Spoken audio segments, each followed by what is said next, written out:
नमस्कार, ये है सनातनी आवाज़ और मैं हूँ आपके साथ तनु शर्मा। सनातनी आवाज़ में आपका स्वागत है। आज का विषय है भगवान शिव, विनाश, सृजन और करुणा के प्रतीक। दोस्तों, भगवान शिव हिंदू धर्म के महानतम और पूज्य देवताओं में से एक है। वे त्रिदेवों ब्रह्मा, विष्णु और शिव में सहारक के रूप में जाने जाते हैं, लेकिन उनका स्वरूप सिर्फ विनाश का नहीं बल्कि नवसृजन और गहन आध्यात्मिकता का भी प्रतीक है। शिव एक ओर योग की परम शांति में लीन तपस्वी हैं, तो दूसरी ओर एक गृहस्थ, पति और पिता के रूप में भी आदर्श हैं। उनकी पहचान अनेक विशिष्ट प्रतीकों से होती है। जटाओं से बहती पावन गंगा, सिर पर अर्धचंद्र, तीसरी आंख जो दिव्य ज्ञान और अंतर्दृष्टि का प्रतीक है, गले में विषधारी सर्प जो अपार शक्ति का संकेत है, और उनके त्रिशूल जो उनके सहारक रूप का प्रतिनिधित्व करता है। वे प्रायः कैलाश पर्वत पर ध्यानमग्न मुद्रा में दिखाई देते हैं। उनके नीचे बाघ की खाल और चारों ओर गहन तप की आभा होती है।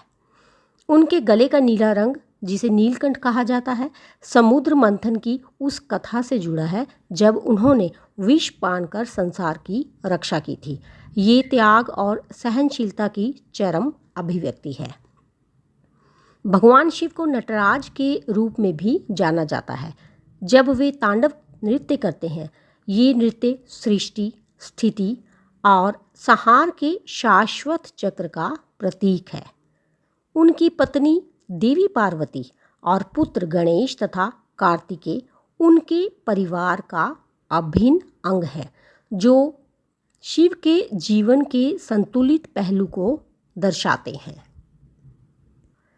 शिव के उपदेश जीवन में संतुलन, आंतरिक शांति और आध्यात्मिक जागरण की प्रेरणा देते हैं। उनका समाधिस्थ योगी रूप स्थिरता का प्रतीक है, जबकि तांडव नृत्य जीवन की गति और परिवर्तनशीलता को दर्शाता है। भक्तगण शिव की आराधना से शक्ति, आत्मज्ञान और मुक्ति की ओर अग्रसर होते हैं।